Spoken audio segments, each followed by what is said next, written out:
Hi everyone, this is Tim, your lecture instructor for the Paramedic to RN Transition Program. And this PowerPoint voiceover is going to concentrate on the thyroid and the parathyroid glands, and specifically hyper and hypothyroidism and hyper and hypoparathyroidism. Before we start, I want to kind of forewarn you that I had put this PowerPoint together some time ago, but the disease process never really changed, and even assessments and interventions didn't change either. But I do use your book as far as some of the information, but unfortunately, when I put this together, hyperthyroidism and hyperpothyroidism follow each other. So I don't want you to get confused or kind of think, well, what the hell is he thinking? It's out of order, but it still will make some sense. So here we go. So we are starting off with hyperthyroidism, and it's excessive thyroid hormone that's secreted by the thyroid gland. This could either be acute or chronic. Acute meaning that it's 6 months or less. Maybe something is an easy fix, and with chronic, it isn't an easy fix. You'll probably have to do more interventions to fix that problem, and it also lasts longer than 6 months. The thyroid hormones are stimulate the heart rate and the stroke volume. And the thyroid hormones also affect protein, lipid, and carbohydrate metabolism. So the thyroid gland excretes the T3, T4, and those things actually go throughout the blood system and actually start to break things down and make things more efficient. With Graves' disease, so again, we are talking about hyperthyroidism.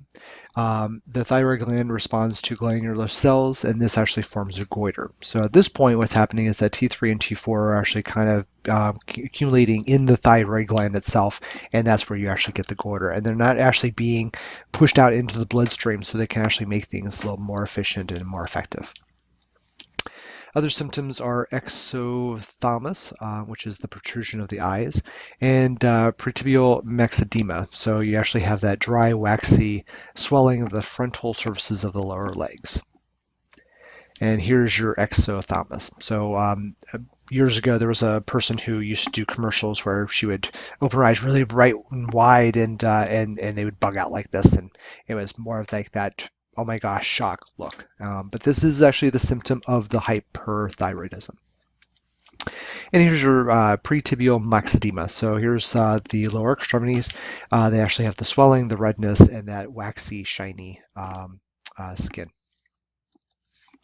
Hyperthyroidism, another cause, can be excessive use of thyroid replacement therapy. Synthroid is actually a medication that is taken by patients that have hypothyroidism. There's not enough in their bloodstream, and they take the medication to be able to get that back up. But you are only checked roughly every 6 months to a year as far as to make sure that the medication is working and that you have a good level of the T3, T4 in your bloodstream. Over that year period or that 6-month period when you're not being tested, too much, I mean, you don't really know it until you've actually taken it and it's actually floating around there. You don't know that it's actually too much until you start having these symptoms. So again, the hyperthyroidism could possibly be due to the fact that you're taking a medication that is kind of overdoing it. Most patients are diagnosed between the ages of 20 and 40 years old, and it affects more men or more women than actual men. So when you're actually assessing a patient who has hyperthyroidism, symptoms can actually happen over a long-term period of time, and your patient may not actually notice them. The reason why I put these on here, and just a little backstory. Several years ago, I went to my physician, and we were doing just the annual checkup, and we started talking about some different stuff. And I had some slight symptoms, but nothing that I really kind of thought would have been anything other than, just abnormal or out of the ordinary. So he started asking me these questions. Are you finding yourself being cold? Are you finding that your hair is thinning? Are you finding that your skin is very dry? Do you feel that you're very tired all the time? And really what he was doing is he was assessing me and asking me questions to find out what symptoms I actually felt on a general basis, because sometimes that kind of triggers kind of, oh yeah, I do have all that stuff. What was interesting is that he actually asked me all these questions, and I had a rationale for all those things. So when he asked me if I was tired, I had told him, I'm in, working two jobs and I'm going to school. Of course I'm tired. And is your skin really dry? Well, of course it is. I mean, we live in the desert, and it's always dry.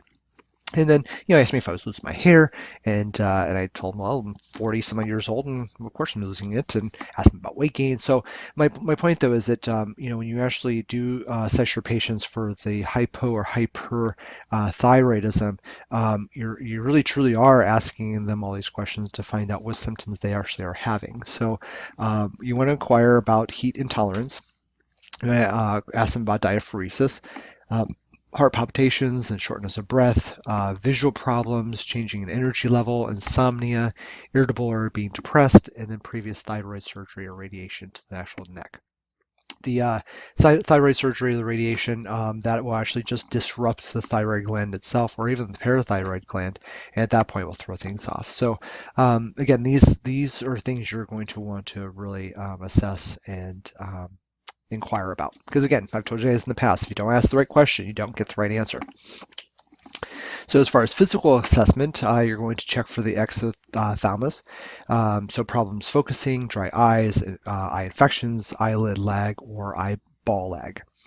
You also assess for the thyroid gland, so you can actually palpate the size and symmetry. You're also going to do an assessment on the heart. So you're going to look for increased systolic or decreased diastolic blood pressure. You're going to also assess for increased heart rate and dysrhythmias. Here's other symptoms. So hair and skin and muscles. So you'll find the hair to be fine and soft. You'll find the skin to be moist, and you'll find muscle weakness. Psychological, you'll find that the patient who is has the hyperthyroidism is going to be irritable, mood swings, decreased attention span, and manic. So the way I think about people who have hyperthyroidism is everything speeds up, and with that comes the increased blood pressure and the increased heart rate. You actually have the hair to be fine and soft. They're actually going to be moist and the muscle weakness, irritable, mood swings. So again, when you really think about the hyper portion of it, there's too much and everything just is in excessive. So for labs, T3 is going to be 1.2 to 3.4, and for T4 it's going to be 51 to 154. The TSH, which is the thyroid stimulating hormone, is going to be 0.3 to 0.5. And for diagnostic testing, they're going to do a scan of the thyroid, and they'll look for the functioning. They'll also do an ultrasound for size of the mass, and they'll also do an ECG for tachycardia, AFib, and changes in PT waves. Interventions, you're going to reduce the thyroid hormone secretion. So for non-surgical, it's going to reduce the stimulation. So you're going to encourage rest. You're going to promote comfort. You're also going to make sure that the room temperature is low, because again, with hyper, everything speeds up, which makes them hot. You'll do ice water, you'll do cold showers, and then because the exophthalmos, you're going to do the artificial tears. You also want to monitor. You'll do vital signs every 4 hours. You're looking for severe hypertension. You'll check for dysrhythmias, and you also look for the fevers, which is an indication of the thyroid storm. And the thyroid storm is on, I believe,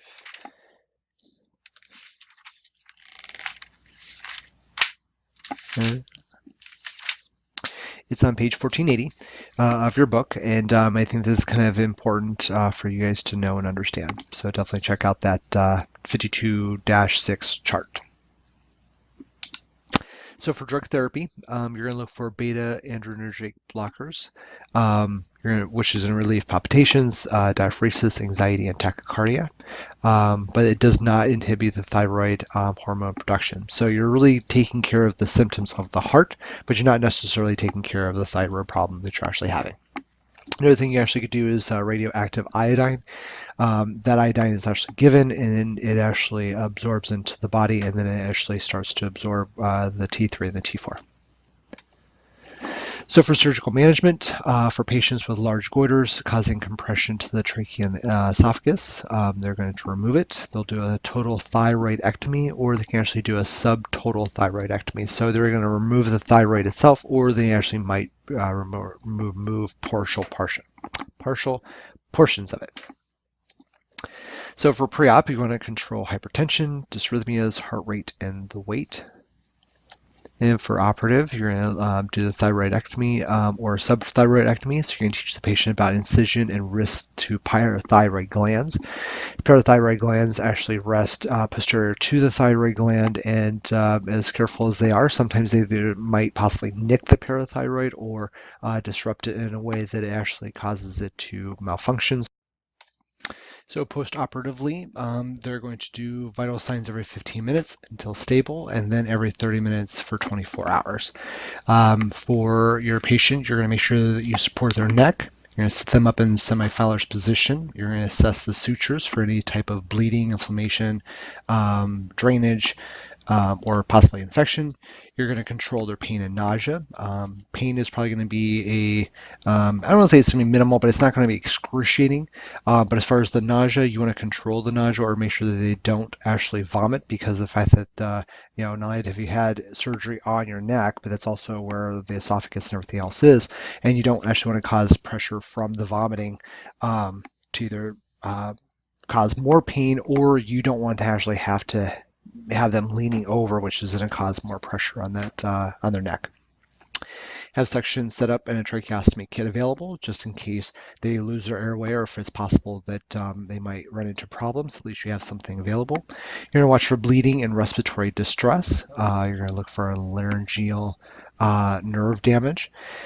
You're also going to look for this thyroid storm. Again, if their body starts to produce too much, all of a sudden you went from fixing a problem to causing a worse problem. There also may be a parathyroid gland injury, which will cause hypocalcemia, which is a sign of this would be the tingling in the mouth, toes, and fingers, and the muscle twitching. So for now, hypothyroidism, it's the decreased metabolism from low levels of thyroid hormones. So the reason could be either a fail to produce sufficient levels, or the patient does not ingest enough iodine or tyrosine. So symptoms of hypothyroidism are going to be slow metabolism, myxedema, which is swelling everywhere, tongue thickens, swelling of the larynx, or myxedema, which is cardiac output decreased to the brain and the vital organs. So again, the way I think about hypothyroidism is that now you don't have enough, so everything just really slows down. You can also have myxedema coma, which is the opposite of the thyroid storm. So you went from having a thyroid storm where there's way too much and everything is really just, amped up and working way too fast, to all of a sudden now you don't have enough and you've actually slowed down to the point where there's not enough metabolism, and then next thing you know, you're actually going into a coma. So causes of hypothyroidism is either thyroid surgery, which actually has disrupted the gland, RAI, which is the radioactive iodine, or low sodium diet. So it occurs more often in women than men, and diagnosed between 30 and 60 years old. I was diagnosed probably around 39 to 40 years old. So for history, you're asked about activity, sleeping patterns, 14 to 16 hours a night, because again, everything slows down. They're just constantly tired. You're going to look at bowel patterns because everything slows down, so will their bowels. They have cold intolerance because lack of circulation, or everything slows down, they're going to be very cold. And then decreased libido because they're just too tired. Ask about patient thyroid medication. So, your patient may be on Synthroid, and maybe it's just not enough. And again, if they don't test you for every 6 to months to a year, then it just might not be enough, and you're living an entire year without being tested to find out that it wasn't enough. I had went about a good year and a half, because I'm a non-compliant patient, and I was taking the Synthroid, and because I waited for so long, I just lived with the symptoms, not knowing that it just wasn't enough until I was tested, and they said, hey, we need to bump you up one more. So then they bumped me up, and I actually started feeling better. So again, you start to live with symptoms just because, that's just what we do. So for physical assessment, you're looking for edema around the eyes and the face. You're looking for a thick tongue. You're looking for a blank expression, slow heart rate and breathing, You're looking for weight gain because everything slows down, and you may or may not have a goiter. I did not have a goiter, and for the most part, I really did have a lot of these symptoms. So it's just very interesting how you kind of live with the symptoms you have, thinking that's just normal until someone points them out to you. So for psychological, you feel depression. I was not depressed.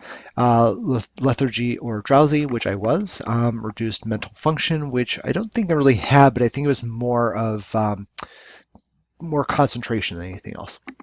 Body image is based on weight gain. I gained a little bit of weight, but again, I hit my 30s and weight changed a little bit. Hit my 40s, and you kind of start gaining a little bit more weight. So I think that for me, it was just chalked up to that's just age, and here I think it was more of the thyroidism. So for labs, you're looking at T3, T4, and TSH, and the labs obviously will be decreased. Interventions are going to be improved oxygenation. You're going to have improved cardiac output, which is the heart rate and the rhythm. You're going to educate the patient on thyroid hormone replacement therapy, which is the Synthroid. The medication corrects the symptoms. Real quick, too. With interventions. So one thing I want to bring up to you, because it will probably be a question either on the test, here in CLEGS or in life as a nurse, but Synthroid is always given early in the morning when the patient wakes up, and you want to at least give it 30 minutes before they actually have breakfast or that they eat. Eating tends to actually break down the medication, and you absorb less the more food you have in your system. So they tend to give it before any of that, so it actually works as well as it's supposed to. So with thyroiditis, it's inflammation of the thyroid gland. It could either be acute, which is bacterial. It could be subacute, which is viral. Chronic Hashimoto's disease is an anti-thyroid antibody. So basically, your body is actually breaking down the thyroid itself. Lymphocytes and the TSH is increased. So patient-centered care, thyroid hormone is given to reduce the goiter, and surgery if the medication doesn't work. So again, if we go back to the hyperthyroidism and that goiter, again, anything that actually disrupts the gland itself, and a goiter can actually cause your body to produce too much or not enough. So again, you really wanted to fix the problem with medication, and if that doesn't work, then you actually have to surgically fix the problem. And with hyperthyroidism, if there is something wrong with the thyroid itself and then they remove the gland, then you'll be put on Synthroid, because at that point you do not have the ability to have the T3 and the T4, so you're going to take the medication to replace that. So parathyroid gland maintains calcium and phosphate balance. The range of serum calcium level is very narrow, so the serum phosphate is more wide. So with the parathyroid, if you're having hyper or hypoparathyroid problems, then you're really looking more at that calcium level, because it is very narrow. Whereas the phosphate level, you do have a wide range, so you're not really, I'm not saying you're not going to ever fix the problem, but you're not emergent enough to have to fix it right this minute. Whereas with the calcium, you do. And that's because it does affect muscles, which the heart is one, so you're really looking at making sure you don't have other issues down the line. So what are the normal lab values? So with hyperparathyroidism, it's for the bone. Excessive parathyroid hormone, which is PTH, increased bone loss. So basically what it does is that it actually pulls the calcium from the bone and actually puts it into the actual bloodstream. So it's going to be one place or the other, either in the blood or in the bone. And with hyperparathyroidism, the calcium is pulled from the bone and actually put back into the bloodstream. This actually decreases bone production. It also reduces bone density. So basically your bones are just losing calcium. And the causes of parathyroid function are several things. So for an assessment, you're actually going to look for bone fractures, you're going to look at weight loss, arthritis, psychological distress, a history of radiation treatment to the head or the neck, and that's because of the parathyroid gland itself. You're going to assess for deformities of the back or extremities and assess for symptoms of hypercalcemia, because again, this is actually going from bone to the bloodstream. And you're also going to look for extreme psychosis, confusion, and coma because of the excessive calcium in the blood. So again, if you look at it this way, Calcium is actually pulled from the bones. It's actually pushed into the bloodstream. At that point, your bones are actually compromised, and so you're looking at the arthritis, the bone fractures, and the weight loss. And again, I would probably look at muscle reactions too. So diagnostic testing, they're going to do a CT scan because of the fact that it's on the posterior part of the thyroid gland. You're going to do an X-ray. The X-ray is actually going to look for kidney stones, calcium deposits, and bone lesions. And the reason why is because if the actual calcium is being pulled from the bones and actually put in the bloodstream, and all of a sudden that actually starts to float around, and kidneys are the major organ that's definitely filtering the blood, you're going to start getting calcium deposits and getting kidney stones. You're also looking at bone lesions because of the fact that once you do correct the problem and then you have a problem and you correct it and you don't, that calcium is going back and forth from bone to bloodstream and vice versa. So it'll actually start to cause bone problems and lesions. So for non-surgical, you're going to use the diuretic and hydration therapy. So it'll be Lasix and large volumes of normal saline to flush out the calcium.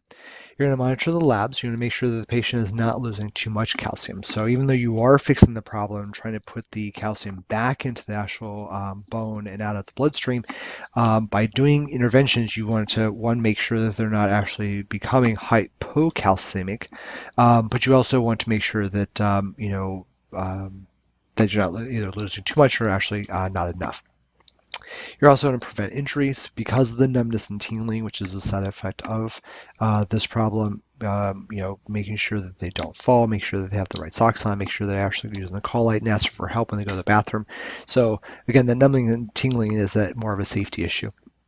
You're going to monitor their cardiac, looking for changes in T waves and QT intervals, and you're going to look for rate and rhythm. Because again, remember the heart is a muscle, and because of the calcium being pushed into the bloodstream, or actually pulling it out of the bloodstream, is actually going to cause muscle problems.